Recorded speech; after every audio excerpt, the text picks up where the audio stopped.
Hi there guys, this is Joey. So I decided that I would take part in the YouTube Pagan Challenge, which is every week is a different question, and I thought it was a really interesting idea to take a question and see all the different plethora of answers and hear about other people's unique perspectives when it comes to paganism or witchcraft, or however we wish to define our spiritual path. And this week is, how did you find your path? And I was like, oh, well, that's interesting, and that's going to provide so many unique perspectives, which I think is a really key ingredient to where I feel a measure of understanding about where 2016 is already beginning to highlight is coming from. And I have a feeling that 2016 is highlighting the fact, at least for me, is the idea of accepting and listening to other people's perspectives on a highly individualized path, and understanding, rather than coming up against a roadblock of a right way and a wrong way, because witchcraft and paganism indeed is kind of one of these paths that we walk by ourselves, largely, not completely, but ultimately spirituality is about what we take from it. And so my way of walking is going to be completely different to another person's way of looking at spirituality, paganism, witchcraft, again, whichever box, if you feel the need for a box to describe where your spirituality is going. And what I thought I would do is kind of twist and tweak and argue a bit with the question, which is something I used to do at school all the time, and used to get me good grades, but used to make me highly irritating, I'm sure, and still. Which is this is how I feel about it. I don't think one's path, be it witchcraft or paganism or however you define it, is something that you find and then there you go, and then you walk it, you know? I don't think that is quite as cut and dry as that. I think one's spiritual path is a daily discovery of spirituality, of personal growth, of personal divining, both inward and outward, and the adaptation of walking a path, you know? As one walks it, it changes and grows and flourishes, and you take on things and you leave behind things, and it reveals itself to you along the path of life. So your spiritual path and your sort of physically walking the road of life, if you like, are sort of intertwined. And rather it being like, oh, a discovery, and this is it, and now I know what I'm doing, I think it is more mysterious than that.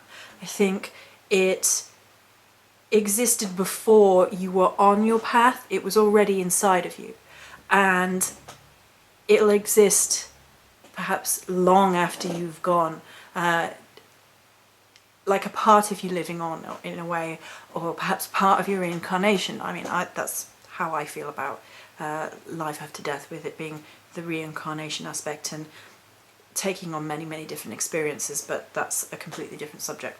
But I think that with each new day we discover, and I think that is a way of looking at our path and really embracing our path to the fullest potential, in order that each day we get excited about what we're doing, and adventurous about what we're doing, and allowing ourselves to change and adapt. I think the energies of 2016 thus far, very, very early days, but the transition energy for me have been very much about the illumination of what it means to fully embrace one's spiritual path, whilst learning to accept and allow others their spiritual path, their way of walking. And I've always been a live and let live kind of person, and especially when it comes to religion and spirituality, or however you want to look at it. And I don't think, you know, that there is a cookie cutter mold for a pathway for anybody. So I think everybody's way of discovering who they are and the path along which they are going to walk, and that path adapting and changing around them every day is going to be highly individualized. However, there are kind of these key little experiences which are similar to one another, but not necessarily all the same. And I think this kind of came in with this 2016 energy for me, and I saw this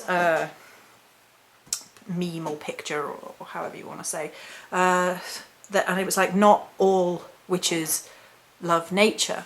And I was like, that's really interesting.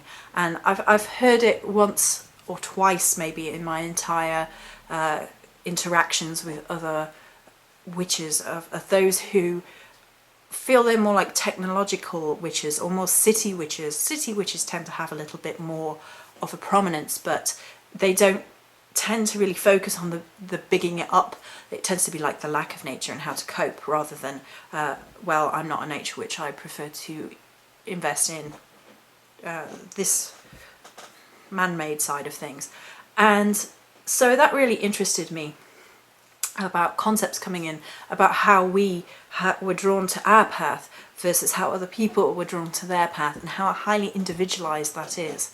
And that really kind of excited me to talk about and really think about and sort of examine across the greatness that is paganism, about the very, very varied and very highly individualized and very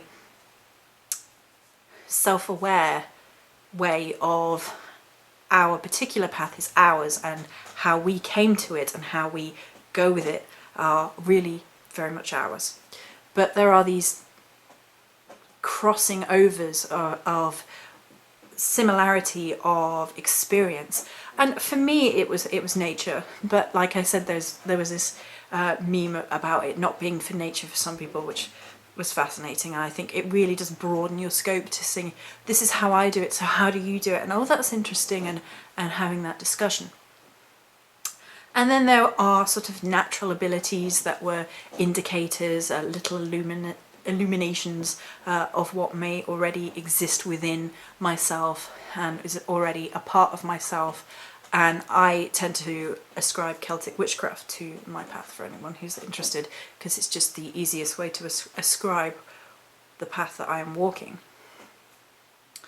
And all these little hints and all these little all these little hints and all these little clues and were present, and natural abilities. So I've said before on my own videos, but you know, I always knew how to use a pendulum without ever being taught, with like drawing a circle and writing answers in segments and all that sort of thing. I was doing that age quite early, quite age 7 or something, and no one had ever taught me to do that. It's just sort of natural. And I actually used a silver necklace initially, before I had a pendulum of my own.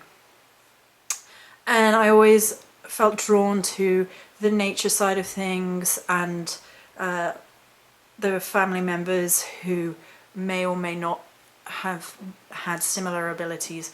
My grandma was highly secretive about it, but I mean, she had herbs drying in the kitchen which she wouldn't tell anyone. Wouldn't tell us what they were for until we were older, and we never found out. And she communicated with plants, and everything just grew under her thumb like nobody's business, and she knew all the wildflowers, and was a highly, almost like a herbal woman, I guess. That's kind of how I felt about her. And then on the other side there was a ability of seeing and hearing spirits, which trickled down to all 3 of us girls. So there was these sort of natural energies already present, so it was kind of like a natural step along the road to paganism, or on the road to witchcraft, or however you best describe it. I never really sat well with particular dogmatic religions that were very patriarchal either. I felt that, you know, that where is the balance in that? I was always seeking more of a balance, more of a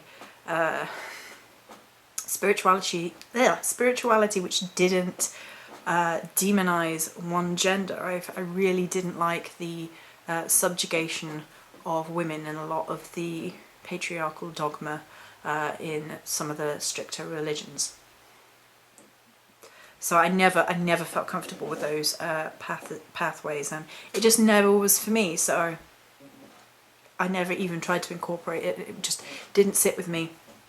And I was always very interested in history and how other people did things, and the Celtic myths, which are actually Arthurian myths, which are the Christianized versions of the Celtic mythologies, were always really interesting to me and always really spoke to me, and I couldn't fully understand where that love was coming from, because generally speaking, any other sort of Christianized version of Christianized story wasn't very interested in it at all. But Arthur and the Arthurian myths, I was just fully interested into that. I remember being very, very young and drawing Lady in the Lake, and trying to draw her and Excalibur. I can't have been very old at all, so that was in my consciousness very, very early on, and all sorts. Being you know, very, very in tune with the idea of elements, the 4 elements that always spoke to me, and loving animals and all the sort of usualness, but always believing very much in spells and magic. And I remember some of my very earliest interactions with spell work. I think some of the earliest stuff is actually more of a folklore mythos type, and like the when you peel an apple and you throw the peel, in a whole peel, over your shoulder, and you're supposed to see the initial of the man you're supposed to marry. I think that's one of the earliest interactions with sort of folklore magic that I ever came across, that I remember. That and the pendulum. I think that's probably one of the very, very earliest. And it just felt very, very natural to me. It just felt like a natural extension of who I was on the inside. And so I think it was always something that I kind of knew was a part of me. It's like being absolutely enamored with Maleficent from Disney's Sleeping Beauty, the original movie, and when I was little, and doing this with a stick, because she had a thing like that, and loving the raven, which would make a whole lot more sense later, given my path, given that the raven is a big Morrigan symbol, and really that Maleficent in that imagery could be like a Morrigan symbol if you really wanted to, in sort of like, you know, across culture, and like in like a more of a pop art kind of way. It could be a sort of symbol of Morrigan, very much so, if you were crossing over in that sort of style. And I always love witches and Halloween, and Halloween has always been like close to my soul. Like I am still excited by it now. It was the one that really, really excited me in childhood, and that's a bit unusual for England, because in England it wasn't such a big deal as it is in America. It's still not as much of a big deal. It's getting bigger, but back when I was little, it was barely a thing. It was just a little bit of a thing. And I always dressed up as a witch, always, and loved it, and loved that energy and that symbolism and all these little threads which were coming together in terms of an awareness of a path that I think I was always on, if that makes sense. It was like these little flashes of insight, these little light bulb moments. And eventually, later on, when I started reading a little bit more, you know, I'd always been testing the boundaries of what was witchcraft without me really realising it. Although, to be honest, before I started reading about that, I would get my hands on everything I could read about destiny and horoscopes, and understanding the energies within. I remember reading one thing about the different elements within your sign, about like how much fire you had in your particular star sign. I can't even remember where that was from. It's a long time ago, before I started reading, you know, proper witchcraft books or whatever you want to call it. But trying to find that information very, very early on, trying to expand my knowledge very, very early on before I came across books. And the book aspect that I came across most will have been Wicca, because that's just what was available at you know, 2000s, very early 2000s. And then it just sort of grew and evolved from there. So I can't say that, you know, that it was particularly like I discovered a path and that was it. And we all have that moment when we're reading a book, or we've come across somebody else who shares that information. I think I was actually on a forum like long before I was reading like the witchcrafty books and learning that way, before I could afford books basically. And yeah, that'll have been even earlier. That'll have been 98, 97. Don't know how far back it went. And I was learning and incorporating what I was learning from other people in that scape, and feeling my way through. And so it wasn't really, you know, oh, there's my path and this is who I am now, because it was just always who I was, and just a little bits of, just felt like a natural progression, a natural discovery of path.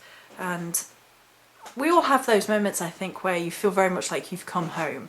It's like, oh right, now this all makes sense. Like I've always been a little bit this way, and I've always believed in the elements and all the pendulum thing, and all being interested in spiritual bits and pieces, and always sort of being drawn to the mind, body and spirit side of things, and all that sort of thing becoming realised in a whole. And then you have that, I feel like I've come home moment.